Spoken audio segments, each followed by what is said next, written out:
evening, we're going to hear from our four speakers, and then we'll open the floor to questions.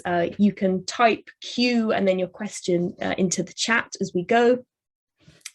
And our first speaker is Matthew L. Reznicek, who is an associate professor of English at Creighton University and also holds a joint appointment in the Department of Medical Humanities in the School of Medicine, and teaches British and Irish literature to medical students as well as literature students, which is very cool. He's published widely on writers like Sidney Owenson, Mariah Edgeworth, and Kate O'Brien. His first book, The European Metropolis, Paris and 19th Century Irish Women Novelists, came out in 2017.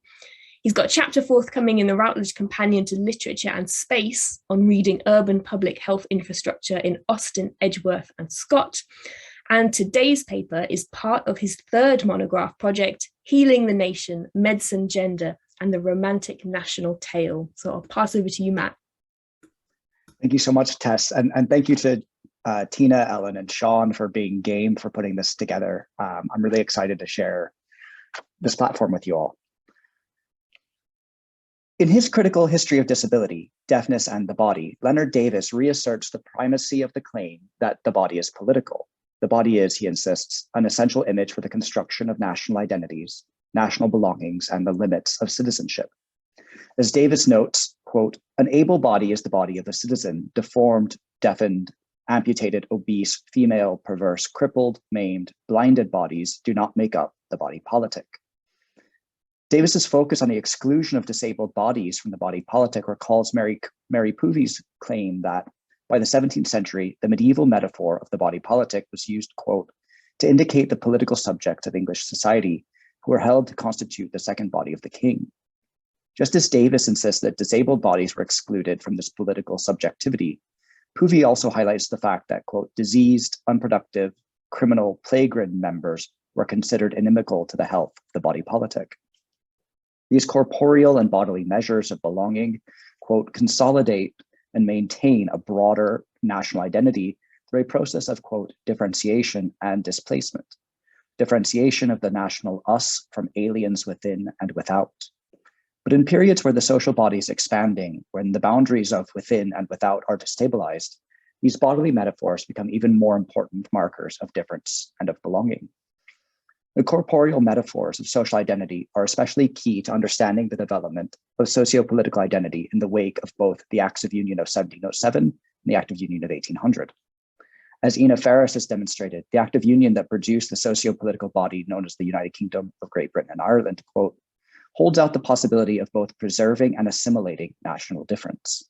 In order to offer the possibility of assimilation, the Act of Union must necessarily insist on the preservation of difference, and as I argue, this is rendered most visible through the representation of the different bodies, particularly of those bodies deformed and rendered other through their experience of disability and illness. The line of demarcation remains, to draw on Ferris's argument, the, quote, awkward, the cumbersome, the singular difference that defines otherness, particularly bodily otherness. Indeed, Isaac Butt, the founder of the Irish Parliamentary Party, looked back on the Act of Union and explained and the awkward relationship in corporeal terms that are redolent of disability and deformity. Butt uses the phrase, quote, its Irish appendage to locate the position of Ireland in the United Kingdom. Felicity Nussbaum has traced the way that appendage signifies, quote, a difference that is misconstrued as deformity. Awkwardness, difference, and deformity collapse into a linguistic register of disability. By reading novels that engage these two legislative acts through their representation of bodily otherness, illness, and disability, I argue that fiction from the Romantic period reveals the limits of political belonging and the political limits of the nation. Mariah Edgeworth's Ennui from 1809 provides an example of the recuperation, the therapeutic treatment of disease and illness in order to achieve social and political membership in this new body. And then part of his Tales of My Landlord series, Walter Scott's The Black Dwarf, conversely demonstrates both the necessity of the disabled body for the formation of the new political unit, while also revealing the novel's inability to incorporate that body into the new socio-political unit. Together, these two novels of union stress the bodily limits of belonging in the formation of the United Kingdom, both assimilating and preserving different types of bodies into the new social whole. In the preface to Tales of Fashionable Life, Richard Lovell Edgeworth describes the volume's first entry as exemplifying, quote, the causes, curses, and cure of the disease ennui, in such a manner as not to make the remedy worse than the disease itself. In what might be described as an early iteration of a 19th century novel, quote, having recourse to a medical methodology, even where medicine is not strictly at issue, Lovell Edgeworth's preface clearly indicates that his daughter's tale is meant to provide the therapeutic response to the type of illness produced by fashionable dissipation and luxurious indolence. The novel's primary diagnostic focus is trained on correcting the Earl of Glenthorne's ennui. But the national tale is one of Edgeworth's only representations of the type of Irish nationalist uprisings that she would later describe as a fever that has distorted nature on the island. In Ennui, this fever of nationalism manifests as, quote, an epidemic infection which broke out soon after with such violence as to threaten the total destruction of all civil order. One way that the Earl of Glenthorne is marked as different is his inability to recognize the symptoms of insurrection. The epidemic of insurrection and its symptoms are most clearly associated with another body that is defined by its difference, its awkwardness, and its appearance of mental disability. Joe Kelly, quote, that half-witted Irishman, leads a group of United Irishmen in a plot to, quote, make Lord Glenthorne their captain or have his life. Whether or not Joe Kelly's, quote, half-witted characterization is a performance, a misperception that further emphasizes Glenthorne's inability to recognize symptoms, or both, it is the language of disability here that is worth considering, because it carries with it the type of threat that Davis identifies when he notes the, quote, conflation of disability with depravity. Additionally, the threat of a society founded on and by Joe Kelly lays bare the socio-political turmoil with which Edgeworth imagines a society defined by disability. As Davis reminds us, quote, an able body is the body of a citizen. In Ennui, this has a dual meaning. Firstly, for Joe Kelly's reimagining of Irish society, and then for Glenthorne. Kelly's reimagining is not only characterized by its association with madness and fever, but also with violence, threatening that, quote, they would have good leaders who must now speak out or never speak anymore. You must either head them or be trampled underfoot. The association of fever, madness, and violence creates a dangerous view of disability. In so doing, extends that danger to the imagined world that would include or prioritize the belonging of those different bodies. Kelly's threat inverts Davis's framing of able-bodied citizenship. Only those allied with the epidemic and half-witted politics would be allowed to continue into the new Ireland. For Glenthorne, whose body has been marked as different, deformed, or awkward throughout the novel, either by his Englishness or by his fashionable disease, this moment is crucial. Some of the United Irishmen see him as an ally, as one of their potential good leaders, while others insist that he, quote, did not go far enough and never would, and that it was not in you, and that you was a sleepy man. The United Irishmen here use his diagnosis of ennui against him. If he is too sleepy and incapable of going far enough, then he would be cast out of the new Ireland. If he is able to shake off his dissipation, he would be a founder of the new order. This is the same premise that shapes the larger narrative of Edgeworth's novel. If Glenthorne is capable of recovering from this disease, he is guaranteed a position in Edgeworth's utopian vision of a well-governed Anglo-Irish Ireland. If he is not, he is condemned to the impoverished life of his natural birth, rather even than the fashionable dissipation of his upbringing. For both the insurrectionary half-witted servants and for Edgeworth's novel more broadly, only those who are healthy, free of the epidemic fever of rebellion, and able-bodied are capable of being full citizens in either an imagined United Ireland or the awkward United Kingdom of Great Britain and Ireland. From its opening, Scott's The Black Dwarf confounds the boundaries of disability and inclusion. On one hand, Elshie the recluse is described as, quote, the ideal being who is here presented as residing in solitude, but also as a being, quote, haunted by a consciousness of his own deformity and a suspicion of his being generally subjected to the scorn of his fellow men. The tension between Elshie as, quote, ideal and also haunted, deformed, and subjected to scorn reveals the precarious position of the disabled body in Scott's narrative. It is both necessary to the achievement of political stability and the conclusion of the narrative plot, but ultimately the stability of the acts of union and the narrative's final denouement depend upon the reinforcement of his exile and, quote, residing in solitude. The novel binds together the stability of the newly formed Great Britain, through the threat of an insurrectionary allegiance to the Old Pretender, and through a forced marriage between Isabel Vere and the reviled Sir Frederick Langley. Elshie disrupts both of these plots through the promise of a rose he has given Isabel and through the revelation of his true identity as Sir Edward Molly, quote, who has been so long supposed dead in confinement. The contrast between the bodies of the beautiful and vulnerable Isabel Vere compared to the marble statue of her mother and the body of the dwarf, which the narrator has described in detail as, quote, not quite 3 feet and a half high, with a skull of oblong and rather unusual shape, and misshapen, fin-like feet, is striking. Not only does it work to humanize Elshie, but also reorders the power structure by restoring power and authority to this exile figure. Despite this, the novel ends with Elshie, quote, nowhere to be seen. The means of conveyance which had brought the dwarf to Ellieslaw on the preceding evening had removed him from it to some other place of abode. Having prevented the Jacobite threat of the rebellion, Elshie disappears. Even though the novel, quote, doubts we had lost Canny Elshie for good, his absence from the scene reinforces the exile of non-abled bodies in the category of citizenship. Indeed, the final line of the novel insists that, quote, the evils most dreaded and deprecated by the inhabitants of that pastoral country are ascribed to the agency of the capital Black Dwarf. He is, ambiguously, exiled from the category of citizen, but present enough to be the supernatural source of evil in a post-Union Great Britain. These national tales then reinscribe an exclusionary biopolitics that defines sociopolitical stability and identity through an able-bodied framework, imagining a future union that is free of disabled bodies. Thank you.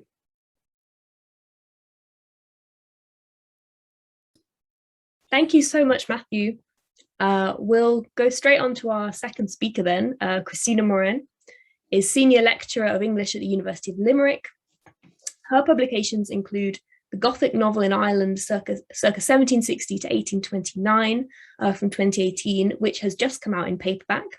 Other publications include Travelling Irishness in the Long 19th Century, Irish Gothics, Genres, Forms, Modes and Traditions, and Charles Robert Maturin and the Haunting of Irish Romantic Fiction.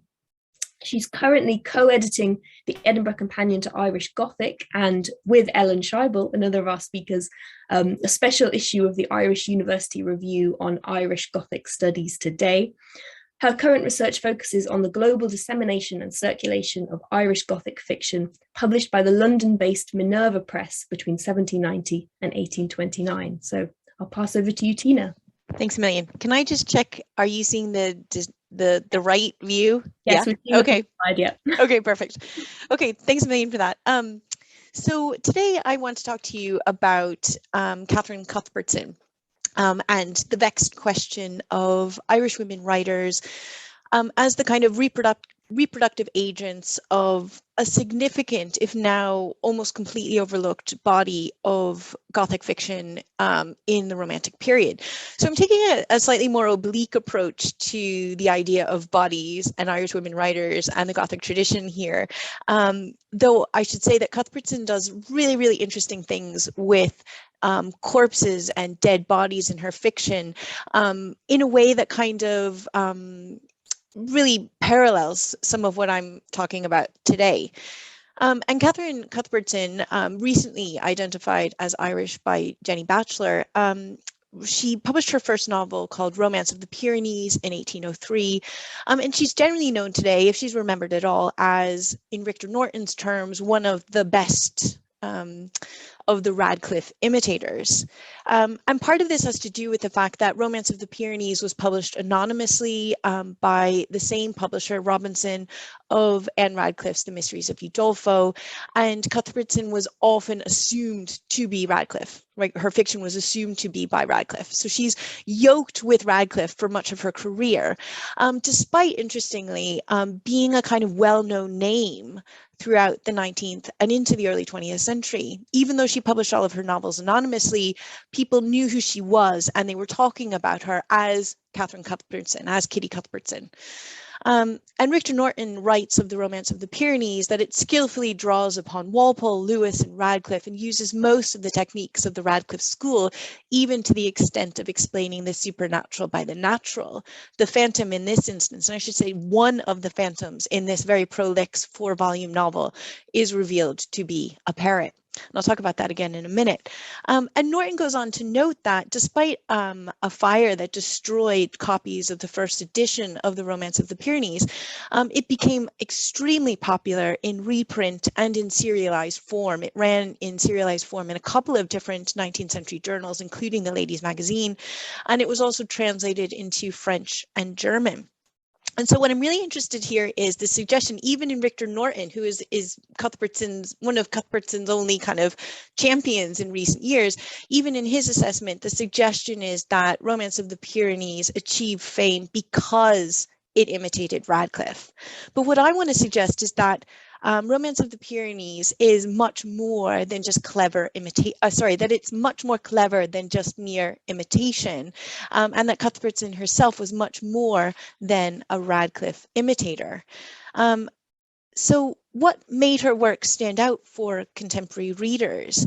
I would suggest it's not so much that she's imitating Radcliffe, but that she's often responding in quite comical and humorous ways to Radcliffe and the Radcliffe school of Gothic fiction with which she was associated. So I want to suggest that self-consciously playing with the idea of excess to comedic effect really is Cuthbertson's forte, and something that she deploys in her fiction for very specific purposes. And 19th century commentary, interestingly, picked up on this comedic excess, on this parodic element of Cuthbertson's fiction. Thomas Babington Macaulay annotated the final page of Cuthbertson's 1806 novel, Santo Sebastiano, a copy of which he had outbid another very eager reader in India in the 1830s for, and he annotated this edition with every instance of fainting that occurred in the novel, a bit like the index to tears that we get in the 1886, in Henry Morley's 1886 edition of The Man of Feeling. Elizabeth Gaskell too commented on this kind of the funny side of Santo Sebastiano, saying that it was so funny and so ridiculous that it carries one through all that quantity of reading. And Romance of the Pyrenees takes the Radcliffean explained supernatural to excessively parodic levels. The 4th volume of this 4-volume novel really is dedicated almost exclusively to explaining all of the kind of supposedly supernatural elements that had occurred in the first 3 volumes. So we get, like, in terms of the sheer length of the clarifications involved and their frequently bizarre and improbable nature, this really kind of excessive idea of the Radcliffean explained supernatural. And in one instance, the instance that Norton refers to, an escaped parrot repeating, quote, the words and accents he had caught from his deranged master, end quote, frightens the heroine Victoria, while, quote, the flapping of the bird's wings as he heavily flew across the cell to look for food, extinguished her expiring lamp, end quote, and convince her she's in the company of a ghost.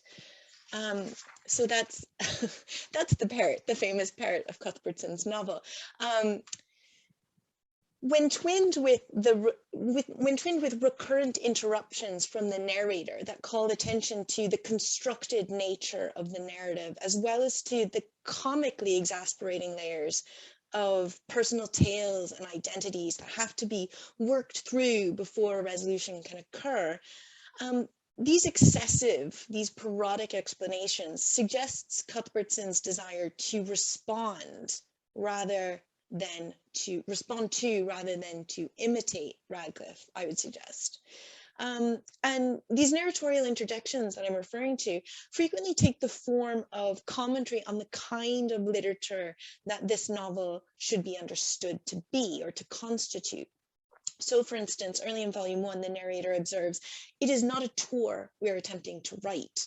And again, as we are not writing a treatise upon education, And despite the apparent glibness of these remarks, literature has elsewhere accorded a near reverential space in the novel, as when Victoria happens upon the castle's library and is struck with awe at the solemn grandeur of the place dedicated so many ages past to knowledge.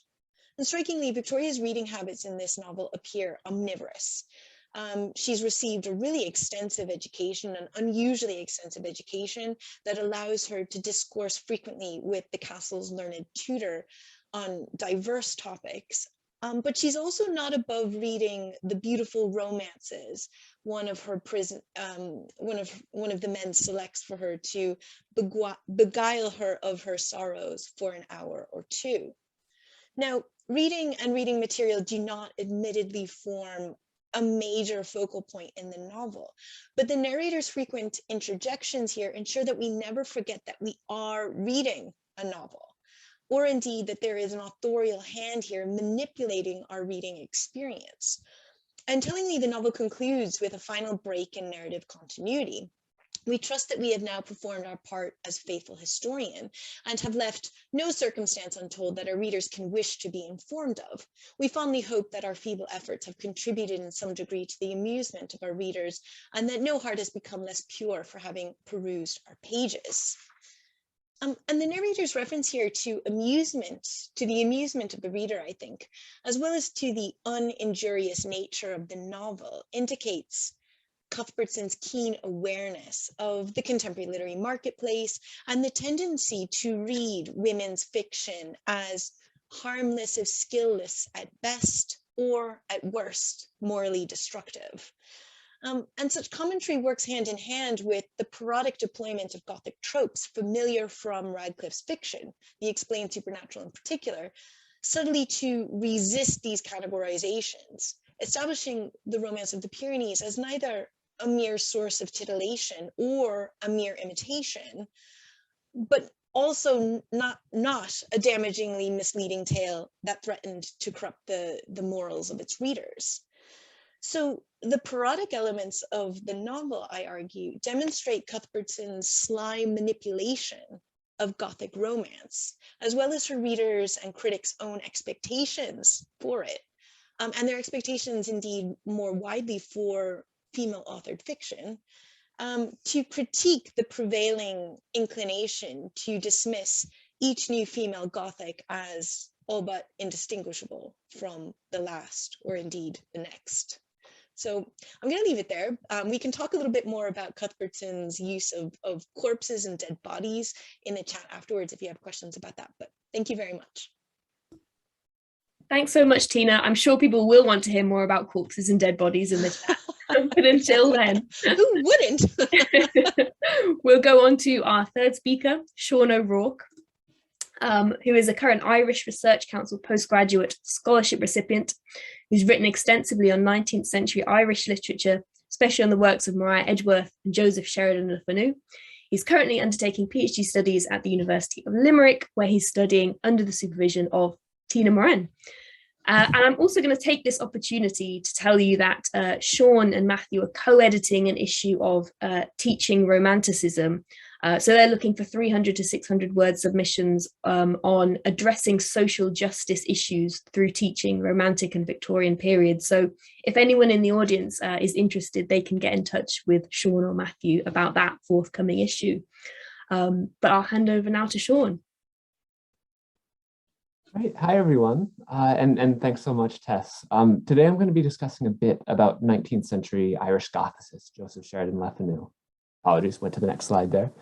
And I'll start by contending that there's often quite a concern among the communities of Le Fanu's stories with maintaining their communally built vision of reality, of defeating those things that are unreal or socially unacceptable, or at least demonstrating that those things can't violate the community's regimes of ethics, knowledge, and social organization, those things that make up their vision of reality.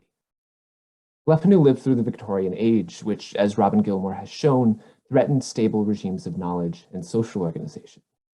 Further, in Le Fanu's Ireland, new regimes of sociopolitical power seem primed to obliterate reigning ones in the 19th century, an anxiety that comes through in Matthew's talk about Edgeworth especially.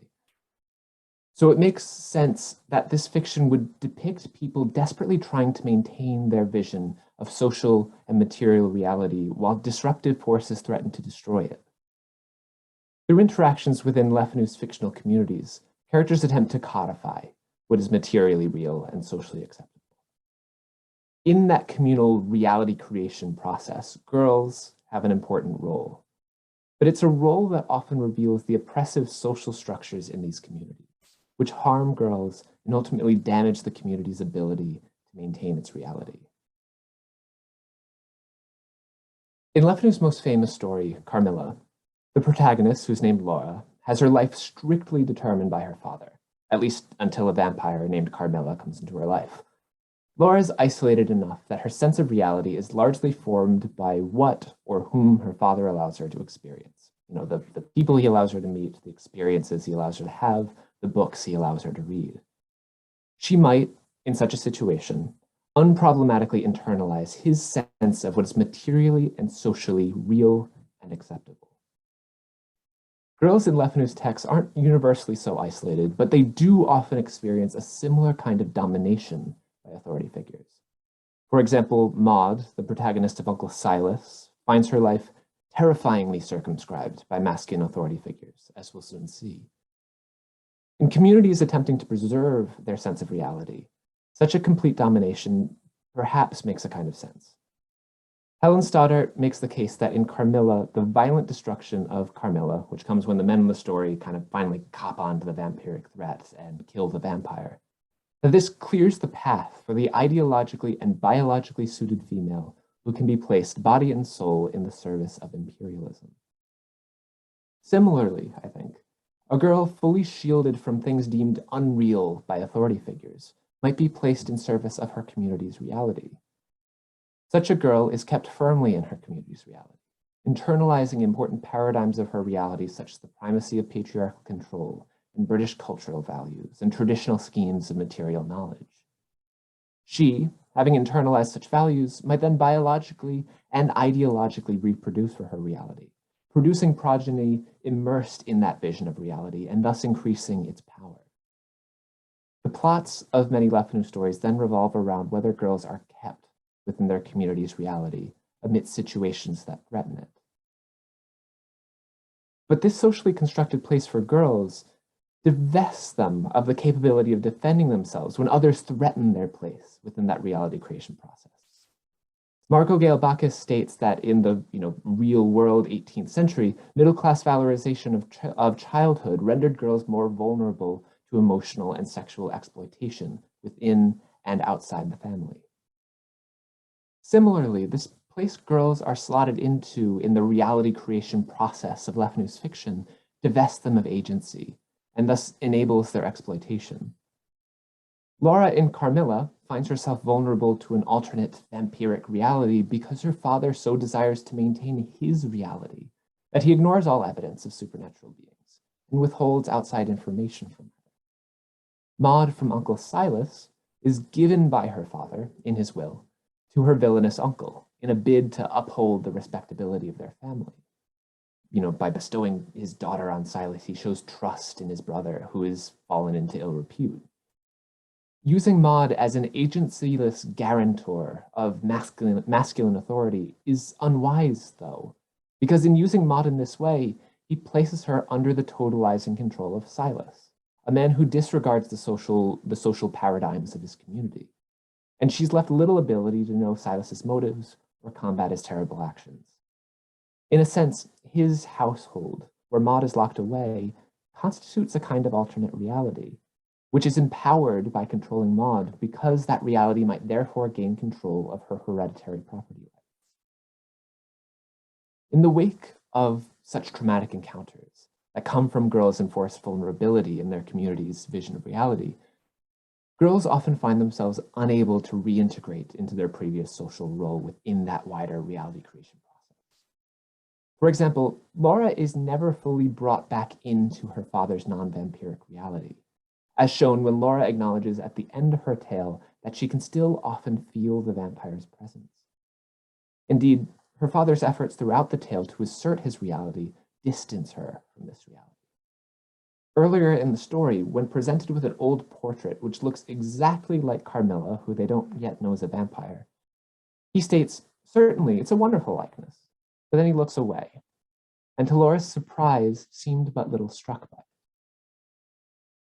To accept the strangeness of this situation would mean Laura's father would have to challenge his own reality, in which, as a rule, people age and die, so he must brush aside these challenges. Laura is struck by her father's behavior, her surprise indicating his strangeness to her. Bonds of trust break down between her and the authority figure policing her, somewhat fragmenting the singular sense of reality Laura is meant to be living in, because the most authoritative representative of that reality in her life begins to seem as strange as a vampire.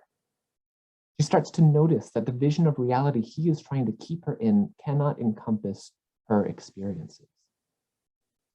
She's not only emotionally distanced from her reality, though, she's physically distant, because she seems primed to be transformed into a vampire. We're told that those who are bitten turn into vampires when they die, and Laura was preyed upon and bitten by Carmilla. Laura very well may become an agent of this alternate reality she has encountered in the form of this vampiric predator, in large part due to her father, whose willful ignorance allowed this predation to continue unabated. And she still feels Carmilla's presence at the end of the tale. She can't be fully brought back into a non-vampiric reality. Therefore, this place carved out for girls in this reality creation process makes them prime targets for an alternate reality to siphon away power.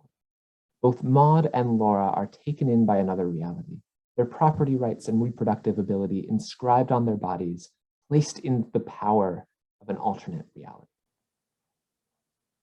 Now, we often see the trauma girls undergo in patriarchal communities, preventing them from occupying their prescribed position in their community's reality creation process. Carmilla, Uncle Silas, Wilder's Hand, The Rose and Key, The Tenants of Mallory, among other Left New tales, all show their heroines leaving or being forced out of their communities after such dramatic events.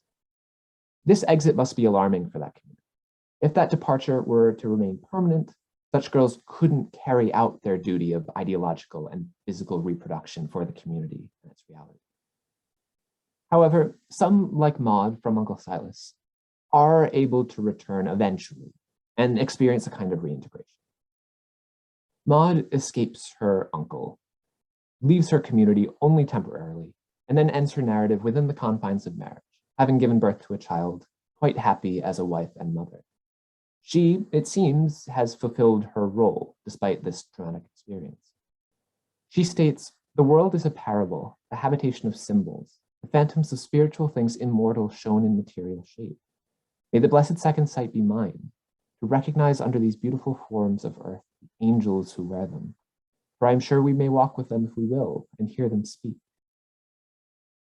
Despite the confidence Maud has found in her role as wife and mother, this reverie, delivered to us like the vision of a prophet, creates this difficulty in categorizing the world in the way Lefnu's fictional communities seem to desire. The reality upheld in Lefnu's communities is often characterized by a supposedly rational vision of the material world, where even the supernatural might be theorized and put in clear frameworks. We now see Maud viewing the world through a perspective that emphasizes the supernatural and sublime. While comforting for her, this involves a kind of perception that might be contrary to a community's ability to maintain a coherent, definite perspective on what is real and unreal. She now desires to see unknowable beauty and awe that extends beyond any clear, defined conception of reality. Bianca del Villano, in her work Ghostly Alterities, discusses how the presence of a ghost presents a potential awakening of ethical responsibility and demonstrates the possibility of other narratives that might have been subsumed under what we might term here reigning hegemonic visions of reality. Alison Milbank, I think, points to a similarly awakened gaze beyond hegemonic narratives of reality in an analysis of Maud's final vision. Milbank says this vision provides a kind of liberation for Maud, where she has faced the grotesqueness of death and can now view it as a barrier which she might look beyond. Thus, she can now see beyond the mortal, and that the world is a habitation of symbols, allowing her to escape the kind of death that comes when women are trapped within forces like the corrupt, damned families of Lefnu's novel Wilder's Hand. Perhaps then, we might consider Maud and Laura's final revelations as moments of liberation of a kind, even a terrifying liberation, where their encounter with the unreal and unacceptable, enabled by their community's flawed reality, prompts them to look beyond the constructed, oppressive schemes of reality they've been living in, like how Del Villano says ghosts. Lefnu might be opening up a space for the reader to consider the possibilities beyond the reality they're caught up in, perhaps looking to more capacious, less restrictive, and even, to steal from Del Villano again, more ethical visions of reality, perhaps like Maud finds. And if reality is constructed, as Lefnu seems to be showing it to be, then deconstructing it in favor of a better reality is entirely possible and perhaps necessary once the inadequacies of one's reality are revealed, as they have been for these girls. Thank you. Thank you so much, Sean, for another fantastic paper. And finally, we have Ellen Scheible, who is Professor of English and Coordinator of Irish Studies at Bridgewater State University. Her current book projects include Domestic/Violence, Body, Home and Nation in Irish Fiction, which is a monograph on the domestic interior in Irish literature, and a new critical edition of John McGahern's novel, The Dark. She's also co-editing 2 special issues of journals, the collection on Gothic studies with Tina for the Irish University Review, as we heard, and a volume of scholarship and practice of undergraduate research.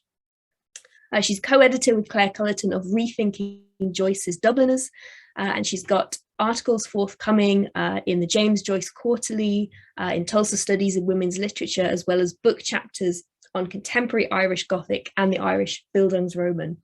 So Ellen, over to you. Thank you. I'm assuming you can see my slides okay. Just give me a nod. Thank you, Tina. I appreciate that. Good. Okay. According to Jason Buchanan, the height of the Celtic Tiger was often characterized as, quote, the era when Ireland could finally shrug off the history of colonialism and embrace a new vision of itself as a nation with wealth and global influence. I'm trying to change my slide. Hold on. There we go. Okay. From the mid-1990s to roughly 2008, the Tiger flourished as a great wave of cultural and economic capital, positioning Ireland as one of the leading Western economies. Mark Quigley describes the Tiger as, quote, the product of an intense modernization drive, culminating in the late 1990s with Ireland posting GDP growth that outpaced most of Europe, resulting in a shift from a sense of originality or discrete difference to a reveling in interchangeability, end quote. However, the 2008 crash that destroyed some of the major national economies of the Western world also had catastrophic effects on the Irish economy, leaving the nation, while globally interchangeable, frozen in developmental chaos. Buchanan argues that the economic success of the Tiger was never dependable and may not have fully emerged in the way proponents of the period boasted. While Irish Gothic fiction at the end of the 20th century was thriving before and during the Celtic Tiger, there was a resurgence of another Gothic moment for contemporary Irish writing in the post-Tiger era. In the 1990s, writers like Patrick McCabe and Martin McDonough launched their own neo-Gothic movements that exposed the uncanny danger that a romanticized vision of rural and traditional Ireland presents to the evolution of Irish identity during and after political violence and trauma. The 1990s resuscitation of the Gothic mode may have critiqued what it feared to be a dangerous Irish provincialism during a time of great economic change. But attention to the gender or racial disparities inherent to the development of Irish identity in the late 20th century often maintained a complicated relationship with narratives of economic difference. Now, Irish women writers are engaging the genre again to reconsider the economic and sexual repercussions of the Tiger, suggesting that Ireland's global economic success invoked a metaphorical paradox that is both a classic Gothic trope and a patriarchal tool of oppression. reproduction by and then destruction of the female body as a cliche but unavoidable representation of global and national development. And so, Sean, I do think that this corresponds to where you just left off in a way. While they differ in period, setting, and plot, Tana French's The Likeness, published in 2008, and Emma Donohue's The Wonder, which came out in 2016, both rely on the recognizable Gothic themes of repressed female sexuality and oppressive domestic space, suggesting a shared post-Tiger critique of the place of women in modern Ireland. The Likeness features a contemporary Dublin suburb where a group of college students take up residence, while The Wonder is set in the 19th century rural Midlands of Ireland and follows the lives of a young starving girl and her nurse. In both novels, the maternal body is a site of loss and a detriment to, rather than an incubator for, reproduction, signaling concerns with how women's bodies are used to underscore the compulsive heterosexuality of capitalistic development and growth, yet cannot thrive when forced to conform to that compulsion. The Likeness is crossover fiction, where crime noir meets Gothic when a woman is found dead before the story begins, a technique French employs in a few of her Dublin Murder Squad books, most memorably in In the Woods, the first installment in the series and still the most popular. This time there's a twist. The main character, Detective Cassie Maddox, is both the identified dead body and the living protagonist, one a fully alive woman and the other an alias, Lexi Madison, invented for her by the murder squad to solve a previous crime. At different moments in the story, we learn that both women were once pregnant, but did not carry their pregnancies to term. Cassie chooses to go to England to have an abortion, and Lexi's baby dies in her womb after she's stabbed to death in a famine cottage on the property of an Anglo-Irish big house that she co-owns with her 4 other roommates. The pregnancy is the ultimate cause of Lexi's murder by another housemate. She's planning to sell her portion of the house so she can move away with her new baby, but the property would then be co-owned by an outsider to the communal, idealistic, utopian group around which the plot centers. She also cannot have a baby in the confines of French's story because the capitalistic fantasy that excludes marriage but comprises the group's friendships and romantic engagements is clearly not a sustainable or reproductive model for future development. Instead, it breeds jealousy, incest-like behavior, and violence. While the family unit in this novel suggests a progressive new approach to domestic life in an educated Ireland, it still produces a familiar historical trauma, intrafamilial sex and violence resulting in the punishment by death of an unmarried pregnant female character. Further, French shows how even though co-ownership or shared equity was one route to mortgages that was encouraged at the height of the Tiger, it ultimately led to a similar, if not worse, failure as that endured by individual property ownership. Cassie, too, is unmarried throughout the story, but her decision to end her pregnancy and engage a life of chosen singleness, property rental, and abortion stands in stark contrast to Lexi's murder, where no choices outside of communal ownership are possible. The big house in The Likeness is not quite a ghost estate, but it carries a similar haunting legacy, where modifying or improving what seems to be the repressive structure of a domestic history of economic oppression and disenfranchisement does not produce an actual future of change.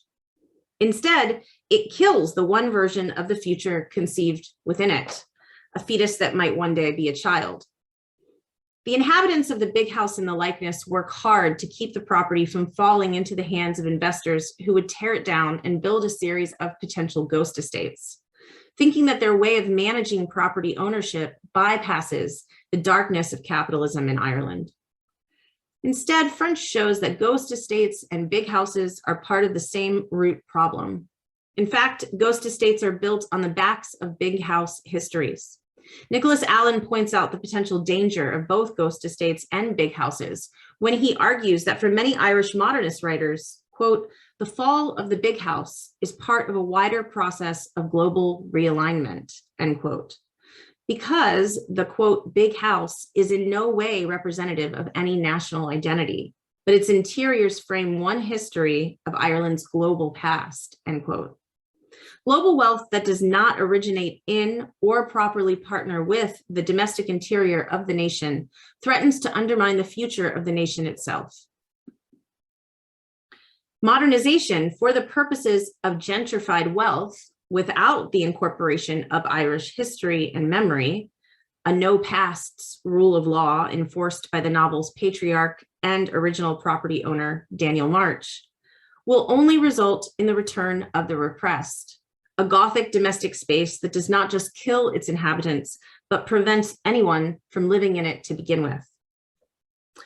Emma Donohue's The Wonder flirts with Gothic mystery and guilt in a more overt way than the likeness by invoking the possibility of the supernatural and waiting until the end to offer a more realistic explanation for the actions taken by the main character. Donohue's novel tells the 19th century Gothic story of two parallel female characters, Anna, a starving girl who suffers a horrific sexual trauma and must be convinced to live through spiritual rebirth, and Lib, a young nurse who lost a child and remains married only to her scientific calling until she too is figuratively reborn. The Wonder follows a similar formula to some of Donohue's earlier novels, where family is redefined as more than a series of blood relationships. Just as we are left with a group of unrelated characters living together and trying to cope after the death of a loved one in her 1995 novel Hood, The Wonder too ends with a new version of family, where all members are connected through survival and compassion, but not through blood. More important than motherhood in this narrative is the power of the female body to reflect and expose both the dangerous effects of intrafamilial sexual assault and rape, and the willingness of the church to ignore, commodify, and weaponize sexual fear and trauma. Both nurse and patient, as unrelated mother and child, experience variations of physical trauma where their bodies turn against them. Lib loses an infant to starvation because she cannot nurse, and Anna is raped by her brother, leading her to starve herself after his death to eradicate the sin of that sexual experience.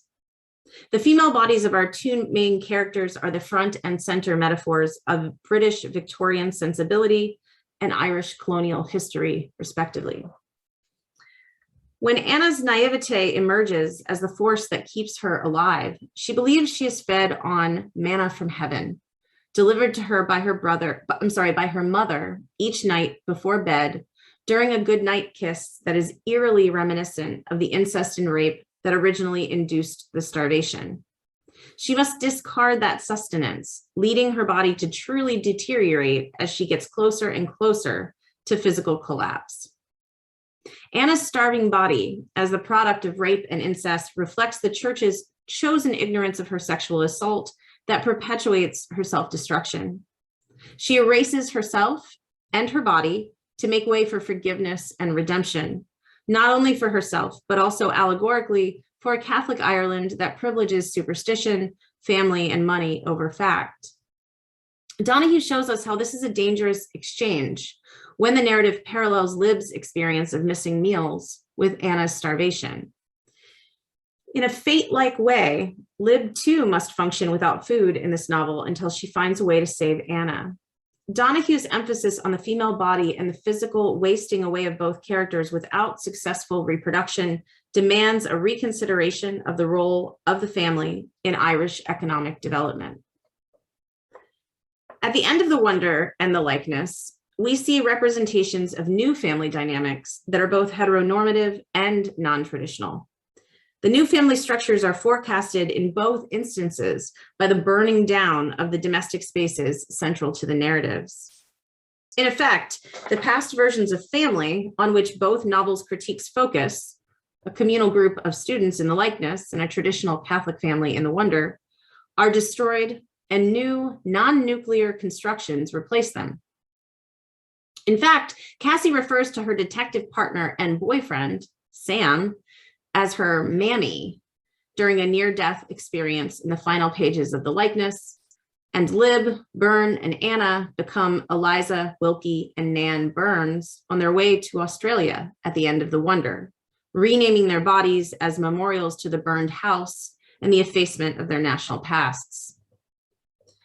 However, both Cassie's engagement to Sam and Lib's marriage to Byrne and adoption of Anna present us with alternative family units that challenge normative structures while still participating in traditional narratives. While both novels use the Gothic to challenge the systemic oppression inflicted by systems of power, capitalism, and Catholicism, they do not offer a break from the system entirely. Sam and Cassie are still engaged, and Lib and Byrne get married. Instead, the contemporary Irish Gothic demands that we look the traumatic past that produced violence and sexual oppression in the face and recognize the familiar reflection that stares back at us. Thank you. Thank you so much, Ellen, and thank you to all four of our speakers for some wonderful papers. You may have been able to tell that we sort of arranged them roughly chronologically. So we've had a fantastic kind of journey through a history of Irish Gothic. We can open now to questions from the audience, from any of our speakers for each other. You know, please feel free to type your question in the chat, and then we'll invite you to unmute yourself if you want to ask your question, or I can read it out. It's completely up to you. But while you're formulating questions and typing them out, I might just take this opportunity to pick you up, Tina, on your offer to tell us more about the dead bodies and the corpses. Sure. Yeah, so this comes from a longer article, as these things always do, that I wrote for a collection that Matt is co-editing on the corpse in modern Irish literature, and I wrote an article on the corpse in Irish Gothic, Irish female Gothic, and Cuthbertson's novel is one of the novels that I talk about, Romance of the Pyrenees, and there are basically dead bodies everywhere, right? And the novel really kind of kicks off with I'm not going to be able to summarize it for you because it's horribly complex, but the heroine Victoria is kidnapped, and she and her female companions are brought to this very Gothic, obviously dilapidated castle that's the home of what's called a predaceous society in the novel, and they're taken to be dead bodies by the servants in whose care they're put. And it's really interesting. They're not quite dead, they're almost dead, but it's an interesting kind of commentary on the female body and male violence towards the female body. That will be kind of a point that we'll come back to again and again in the novel, as do many female Gothic novels in the period.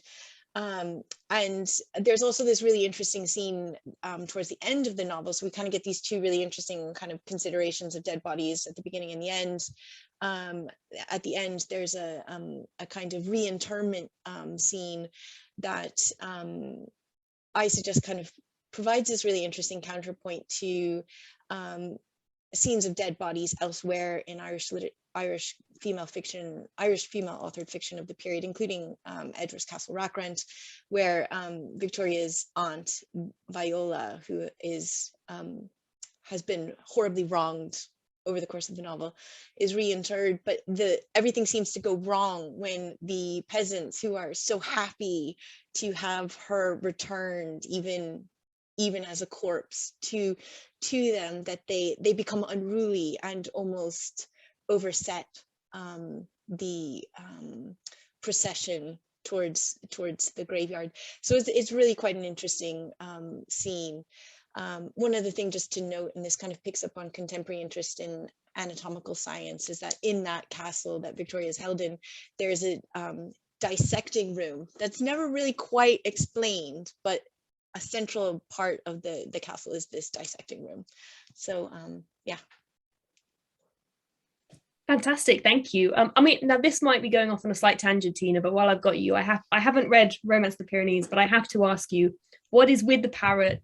What have people said about the parrot? What do people do with the parrot in this book? think it's hilarious. The parrot tends to get picked up by everybody who comments on Romance of the Pyrenees. Now, I mean, that's like a handful of people, right? But the parrot really doesn't play a very large role in the novel at all. It just happens to be one of the explanations for the supposedly supernatural events that Victoria experiences while she's in the castle. And I should emphasize again, it's just one of the explained supernatural. Possibly the reason it gets picked up on so much is that it's so bizarre, right? But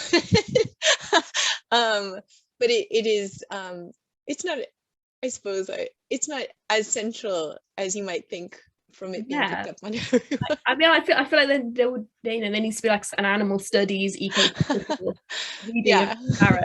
I mean, I suppose it does bring up some interesting questions about race and empire in the novel, which are another interesting part of the novel. Victoria, and this connects to like the racialized body in the novel, because Victoria is actually forced to marry a Black man over the course of the novel, who ultimately turns out to be a white man who has dyed his skin, but who, except for his Blackness, is understood, or except for his skin color, is understood by Victoria to be, the most gentlemanly person she's ever met.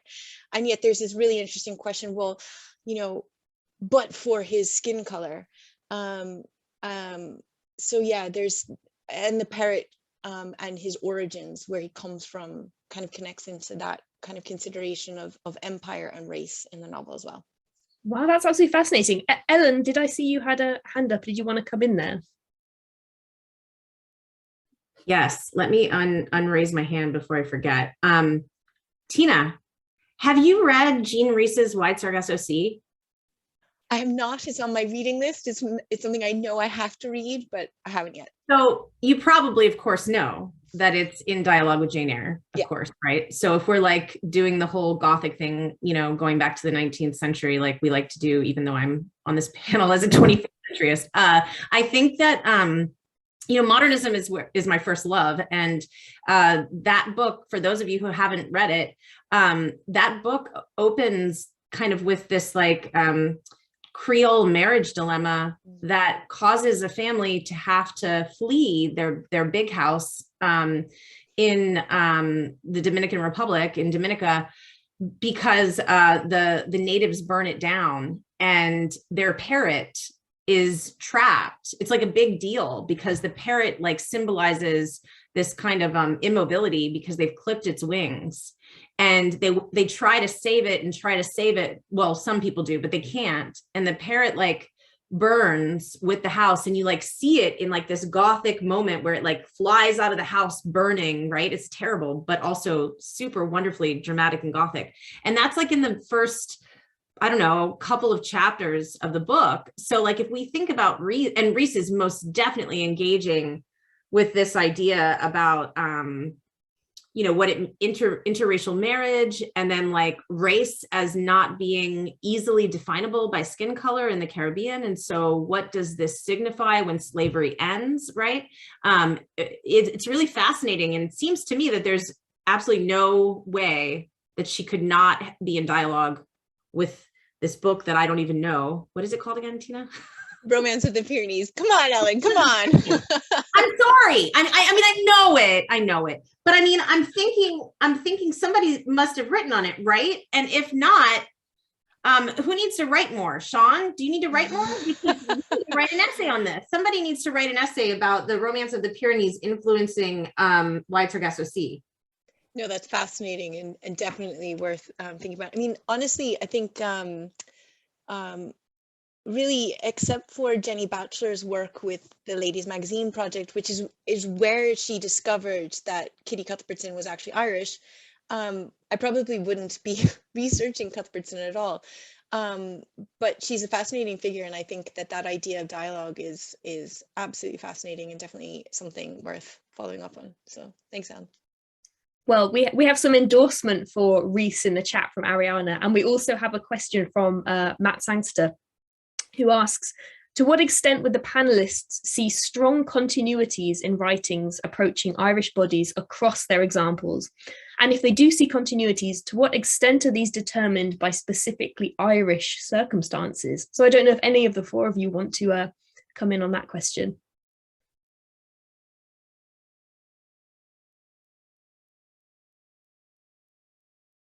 Yep, Ellen. I can start because I'm like, I was trying to trace some continuity anyway, because I'm interested in the body politic that Matt brings up and is discussing, because even, 150 years later, the body politic continues, I think, to manifest in issues of property ownership and, domestic interiors in Ireland. So I do see like this idea of the rise and fall and question of the location of the Irish within the body politic as something that links all of our papers. Like, what do we do with, like a colonial other that looks like us and that might be useful to be part of our body politic, but at any moment we have to be able to like relegate it or cut it off. Like when you were talking, Matt, it made me think of, I'm always quoting Joe Valente, but it made me think of, his masculinity book, where he talks very much about like this kind of double bind that seems to also be part of the role of the Irish in the body politic, right? Like useful when they can be, but then diseased when they can't be. So I do think what we do with like Irish in particular in this, vision of, like you called it the national tale, Matt, but I would think even the development of the body politic across genres in Gothic fiction is one that connects us. For me, Sean, what you were saying about Le Fanu talking about reality as communally built is like super important for what Tana French is doing in the likeness, because she's trying really hard to think about what it would be like to actually make that real, right? And create like a reality of a utopian communal existence inside a structure that represents the opposite, that represents like an absolute like hierarchy of class. Like we're inside an old big house, but we're trying to co-own it, right? We're trying to like sort of think about it as a place where we can resist what capitalism does to communities and instead recreate a community. But it fails because it's not really outside of capitalism, right? Like, and it actually prevents reproduction, which tends to be like important for some reason, but like, important, especially when we're talking about capitalism. And so what I always come to is that I think French is ultimately saying like, it's not the big house, it's capitalism, right? It's like, but what do we do with that? And I wonder if that connects like, Matt and Tina to like, maybe it's not, this is really dangerous, so I don't mean it this way, but maybe it's not necessarily colonialism itself that is disenfranchising the body, but what if it's the body politic in general, right? Like what if the body politic itself is not, I know that we agree on this, but is not a useful term? Like what if it in fact relegates, as we know it does, right, people to the margins of the body then, right? How you can cut those arms off. And I always do this for my students where I draw like the gingerbread man on the board, because that's what my body politic looks like, and then sever the arms and like cut him off at the torso, kind of like boxing Helena. And I'm like, so is he still alive? Well, of course he is, because we haven't decapitated him yet, right? So like there is this like interesting, I think, question of the body politic not being useful anymore, capitalism not being useful, and maybe if we move even further down, like nation not being useful. So I would kind of follow on from Ellen, and I'm just for a different project reading Lisa Lowe's The Intimacies of Four Continents. And instead of thinking necessarily about it in terms of use or utility, Lowe kind of implicates all of these discourses in a framework dominated by Raymond Williams, where there are residual and emergent forms of discipline that coalesce in the ongoing project of liberalism throughout the kind of the long 19th century. And that's, I think, really where the body politic becomes interesting as a site, obviously through Foucault, through Foucault and Mary Poovey and Catherine Gallagher and on and on and on, as a site of various modes of discipline. But the Irish geography and history, I think, produces an interesting sort of controlled experiment, right? Like it's a site where the residual and the emergent are often coalescing. And you can think about this both through the sort of the chronotope of the historical novel, or the Gothic chronotope, but also in the legislation, right? So when we think about the Pale around Dublin sitting alongside areas that are outside of Anglo-Irish dominance, you see the residual and the emergent collide in really interesting ways.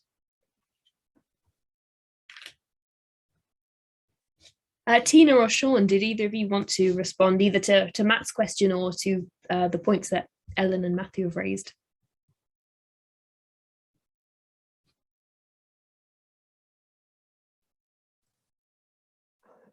I don't entirely know how there's left to do on there. I think what's kind of interesting here is, I suppose, the in terms of this conversation of the body politic and its particular resonance to Ireland. In Irish history, we have those constant traumatic reminders of how that framework falls short, like particularly traumatic and bloody and indicative of the ways in which that, you know, the framing Great Britain as the body politic doesn't ultimately work, doesn't produce this unified, if differentiated body. And I think that's something that emerges through all of these works, is the ways in which that trauma comes forth to kind of shatter that framework, you know, especially in Ellen's talk, how the Gothic seems an apt mode to provide this kind of shattering or deconstruction, or whatever you want to call it, of that framework that Matthew did such a good job of showing is being applied even by the authors of these works to the nation. So maybe there's kind of a complex battle going on between author and the Gothic mode itself there. I'm not really sure.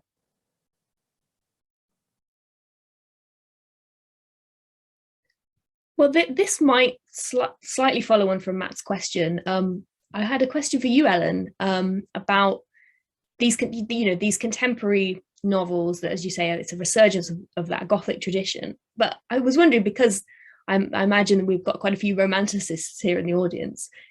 Do you get is there a sense of a specifically romantic Gothic tradition that you see in these novels? And I know some of them, as you mentioned, of course, are historical novels. But is there a sense of that being a romantic tradition, do you think? I do think in Tana French very much so. You know, Donahue is doing something just slightly different with The Wonder, because she really is engaging in a very specific view of a Catholic Ireland that during the 19th century, that I think is her lens through which to read reproductive freedom in the 21st century. But I think with Tana French, there's absolutely, because there's no way around embedded in the likeness, and also in The Woods, if you've read it, they both kind of depend on this kind of historical mythology of female bodies. And it goes like sort of way back, and it goes back to like a kind of folk reading of like death and sacrifice to kind of support class distinctions, so that women get sacrificed or killed to kind of continue to support these class distinctions. And then that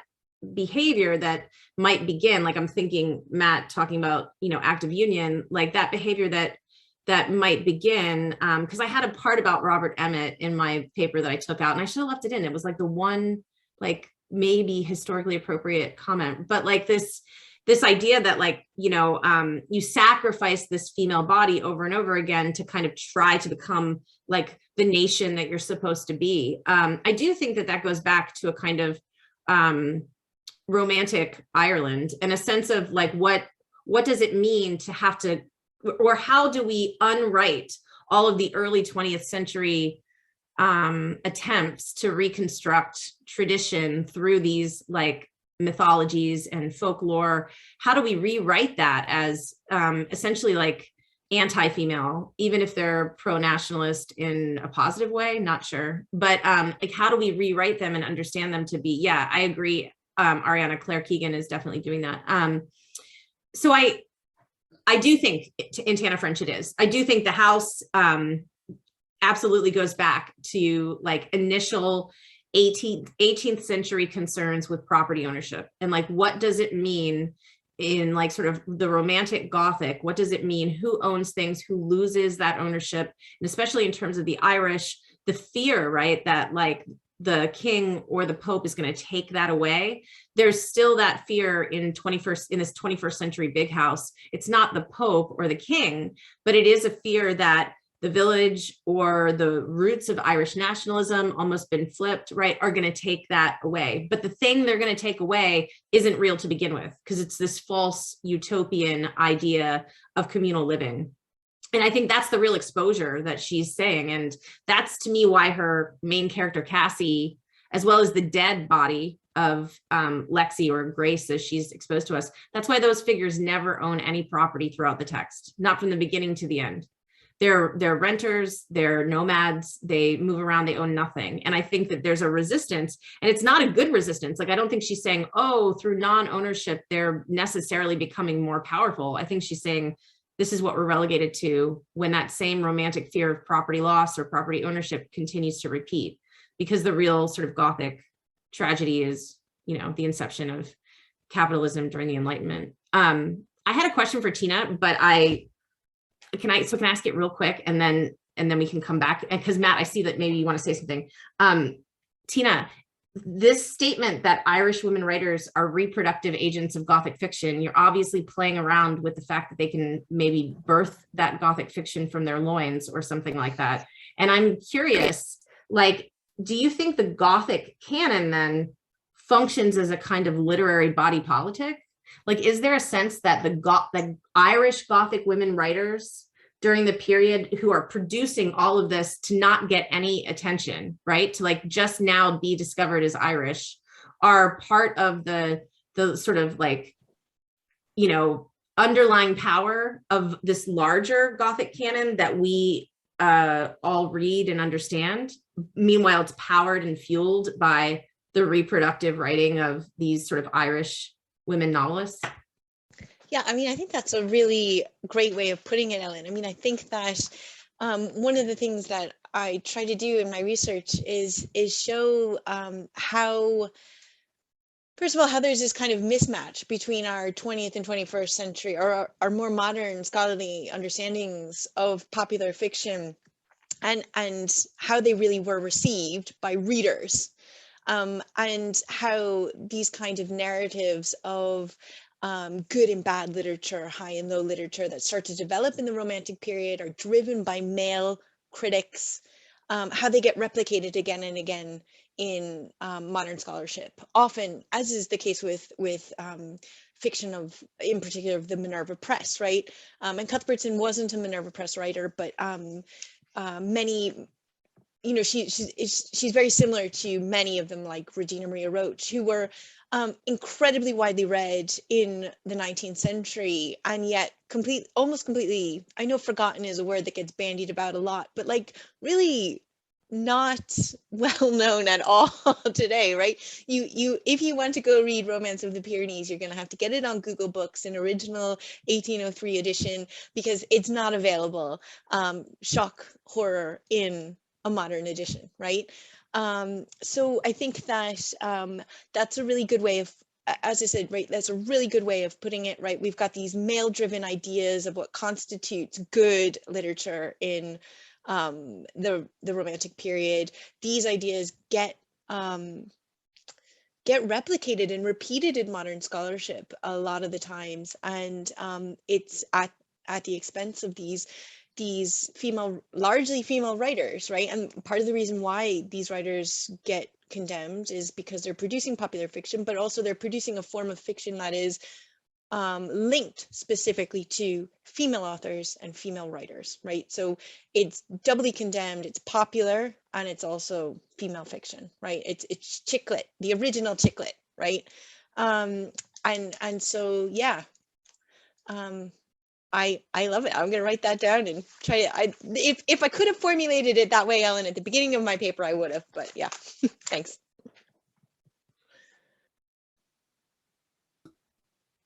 If anyone has more questions, please do put them in the chat. We've got maybe sort of 5-10 minutes left.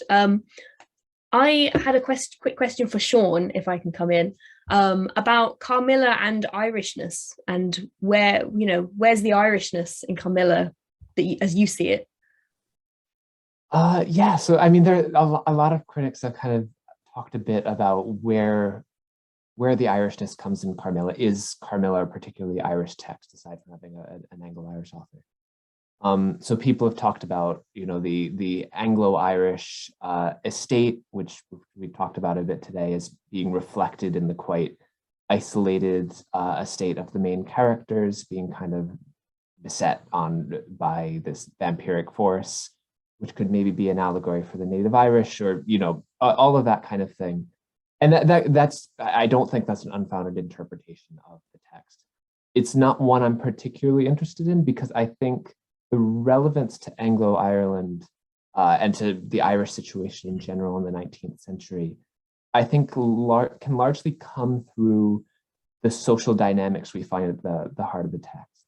That vision of a reality being under threat, the ways in which the oppressiveness of that reality, the ways in which it treats women, the ways in which it sacrifices the vulnerable to its own self-maintenance. I don't think necessarily function as allegories for the Anglo-Irish, but I think revel in social dynamics that are eminently relevant to the 19th century Irish situation, in which we have that similar sense of trying to reify a particular way of life, often through, sometimes through the sacrificing of individuals or their agency at the altar of maintaining ways of life that we're starting to see rapidly become unsuited to the world they find themselves in. So I think perhaps not so much in terms of relevance to an Irish situation. I think perhaps the most interesting way to look at it is not so much like an allegory for Anglo-Ireland, but a really interesting element of social dynamics and community formation that remains relevant to the very things the Anglo-Irish were experiencing as we approach the end of the 19th century. That's absolutely fascinating. Thank you so much. And that feels like a really important distinction that you just made. So thank you. Matt, did you have your hand up? I can appear briefly if no one else wants a question. Do ask if people who've not had the chance to ask, go ahead in the chat. I sort of wanted to ask a kind of another linking question. I've been reading a book by Alexis Shotwell called Against Purity, that's sort of arguing about the problematics of purity discourses of various kinds, and that we should generally think of things as being more entangled. And probably because of that, I was sort of thinking that one thing that seemed to be common in these Irish Gothics you're talking about is that sort of challenging of purity discourses of various kinds, like the edges of the nation, or the sort of, in Tina's case, the kind of argument that books should recognize other books and should arrange widely, generically, and those sorts of things. And then Sean, obviously, the passing of things down neat, the attempt to pass things down neat family lines, these notions of containment, and then Ellen specifically about the ways that purity is troubled and considered in religious contexts in some of the works you were considering. And I was wondering, and this was interesting to me because I've often thought about Gothic in that sort of way that interprets Dracula as being about keeping out the other. But all of these Gothics seem to be sort of really saying that sort of there should be something, that there's something more interesting in sort of embracing entanglement of various kinds. That's not really a question, that's more a sort of comment, but I wonder whether any of you have been thinking along these lines about kinds of the ways that these works are modeling sort of entanglement as an alternative to kind of binary sort of oppositions or to purity discourses of various kinds. Matt, I think that's such a helpful question, especially to think about, right, the theorist of entanglement, Edouard Glissant, and to kind of put Irishness in a more complex situation. And obviously purity discourse is of course huge in terms of primogeniture, and all forms of, like Ellen was talking about, property inheritance and wealth inheritance. But I'm thinking specifically about the way that purity functions in kind of a double bind for early 19th century economists and theorists of the body politic, where complete self-sufficiency is also always a myth. And so the idea of a pure form of society is always unachievable. And so there is necessarily sort of a cropping up of impurities. But the question is, in a lot of these Gothics, I think, what level, how corrupting are they? Is it a communicable form of impurity, or can they be hived off into sort of Henry Mayhew sort of areas of London or Manchester? Can they be included without being assimilated? Is an interest as a process of political formation.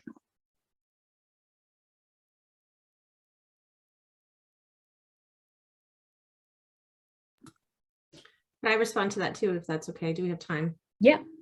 Okay.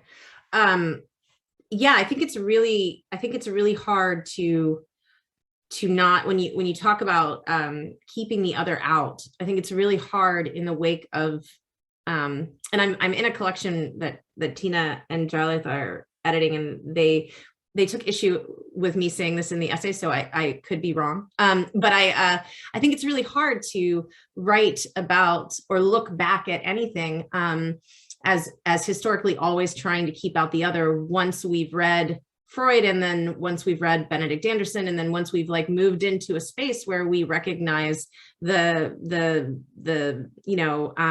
falsity of otherness as outside of the self, right? So it's hard, I think, as a 21st century critic to look back at anything, even from the 18th or 19th century, and not see that fear of the other being part of the self already present. That's, I think, very difficult. But I do think where contemporary criticism troubles that more right now is in the concept of cosmopolitanism, because I think that, in working on an essay totally like sort of out of period for me on Edmund Burke, there's so much work being done right now on Burke's presence, like as a cosmopolitan, his view of cosmopolitanism, like it's so fascinating to put that up against what we think of as immigration or refugees, right? And like and so when you look at Dracula, because it just makes me sorry, and here I am reestablishing the Gothic canon with male writers. Here we go. But if you look at Dracula as like, that moment of trying to keep the other out, I mean, Dracula succeeds because he is perfectly cosmopolitan. Like there's something really great about his ability to relocate that has to do with property and money and economics that allows him that kind of mobility. But yet he is, of course, still the other, masked underneath that cosmopolitanism. So I think like breaking down, using contemporary theories of cosmopolitanism to kind of break down that binary between who is allowed that mobility and who is not is super important to contemporary conversations, especially about like, I guess biopolitics is a big thing, Matt, right? It's a thing now, but, thinking about those as being wrapped into borders. I think borders being biopolitical space is super important. Sean, that's one of the reasons I was super interested in what you were saying about girls, because you used, I think, that terminology girl in particular, and girls be like leaving their communities, right, after this kind of trauma. It's interesting because one might see that as a form of mobility, but I think you are, of course, saying that it's not. It's like a form of alienation, right? But it's interesting to think about Le Fanu troubling that. I think we could argue that he is. I think we could argue that there is this kind of strange mobility there that isn't necessarily in any way cosmopolitan, but again, troubles that notion of movement and borders and, the politics of that. I'll stop, sorry. Thank you. Yeah. So Ariana's mentioned in the chat that looking at Jewishness in Ireland would be another interesting angle to that question of assimilation. And I feel like this whole session has produced so many potential new directions and, you know, things that everyone wants to write and wants someone to write, which is so exciting. We are sort of at the end of our time at 6:30. So unless anyone wants to type a really quick question, I think we can start drawing to a close. And I will just thank again our 4 speakers for fantastic papers and for such a wonderful discussion afterwards as well. Thank you so much. Thanks, everyone. And thank you everyone Thank for you coming all. and for listening. Yeah, thank you so much.